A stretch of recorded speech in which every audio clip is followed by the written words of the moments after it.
London Real, sponsored by Bulletproof Coffee.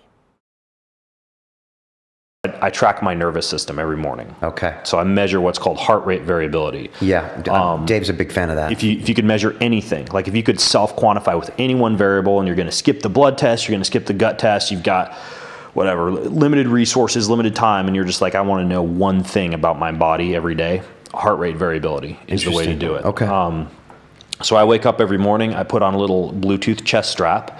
It's the only time that I'll wear Bluetooth and self-quantification devices all day, just because I'm not a fan of having like low-level electrical signals or high-level signals like Wi-Fi routers and cell phones and stuff like that constantly on my body or on around me during the day. Okay. But this one time when I wake up, and this is the time that you're supposed to do it, I do this heart rate variability measurement. So I put on the chest strap, turn on my phone. I use an app called Sweetbeat, Okay. and it measures the strength of your sympathetic, your fight or flight nervous system, right? How beat up that is or how primed and prepared it is, and then your parasympathetic nervous system. And it does that just by monitoring your rest and digest. Well, it's monitoring your heartbeat, but more specifically, it's monitoring the amount of time that's spent between each heartbeat, right? Okay. Like the delta in your heart rate or your heart rate variability. Right. Okay. And what should happen is that should fluctuate, like tiny millisecond fluctuations from beat to beat. And if it does, that shows that there's good robustness in your nervous system, good interplay between your sympathetic and your parasympathetic nervous system.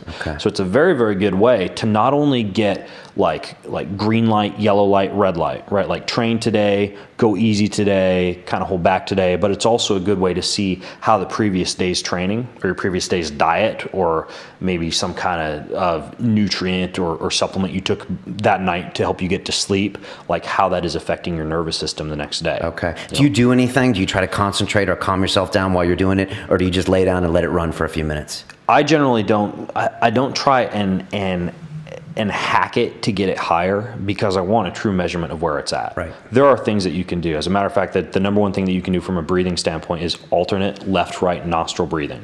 Like if you want to increase your heart rate, and that's where you breathe in, you plug your right nostril and you breathe in through your left nostril, and then you move over and you plug your left nostril and you breathe out through your right nostril. Okay. It's a very, very good way to calm yourself. You can't do it without your finger though, right? You're not, I thought you were about to do it. Like you could, if you were like a free diver or something like that, you could probably figure it out without your finger.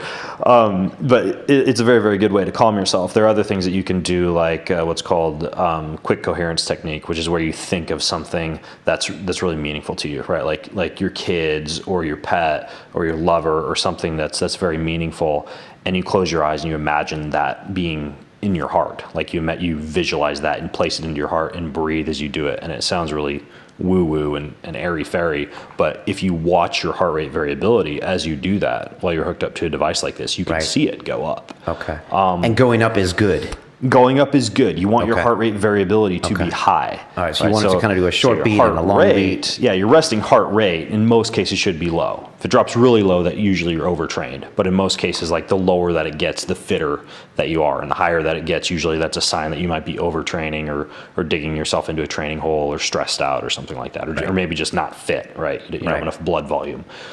But I started doing the swimming and the biking and the running to get myself ready, right? Like 2 weeks. I got total panic training, right? I got to swim, I got to bike, got to run. And my heart rate variability was just plummeting, and what happens is when it plummets, if it stays low for several days, you can guarantee you're going to get injured during that day's workout or you're going to get sick or both. And that happens with a high correlation that you found. Oh yeah, I mean it's like your body well. The athletes, the clients that I coach, they send me that data every day. There's an export feature on the app that they use, and I literally have an email inbox set up for each client, and that comes in as it's basically like an Excel spreadsheet. So you can pull it up. You can look at low frequency, high frequency, and those are measurements of the parasympathetic and the sympathetic nervous system. Okay. And then overall heart rate variability. So if you see that coming, you should get some sleep, get some rest, eat, watch your diet, and not train. Sleep, rest, like omission and commission. Like the number one thing, I've tested a lot of things.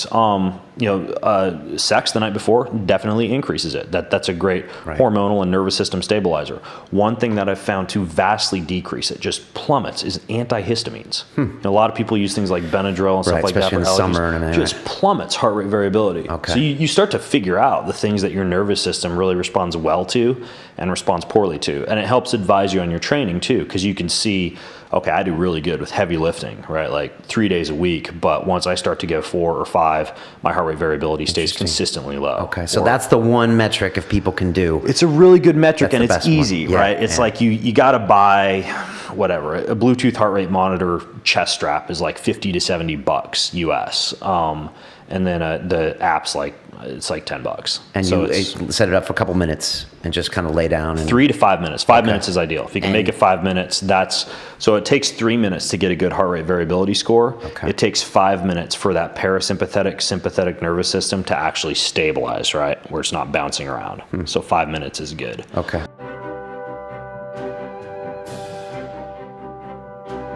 This week on London Real, we have movement artist Ido Portal. So people think it's about handstands and, jumping on the rings and doing flips or whatever, when actually our work is way, way beyond that. It's a completely different and a huge paradigm shift in the way that you think about your practice and your movement and your body. We all have a body and we all move. We have no choice. The only question is how well are you doing it? And most people just don't have the user manual for their own machinery. Changing your dogma takes guts. I don't believe in planning. I believe in reacting. I'm not a messiah. I'm a thinker. I'm a teacher. I'm a mover.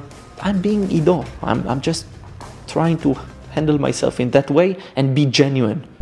On Sunday, London Real presents Ido Portal. Just move. Walk beside me. Don't walk behind me.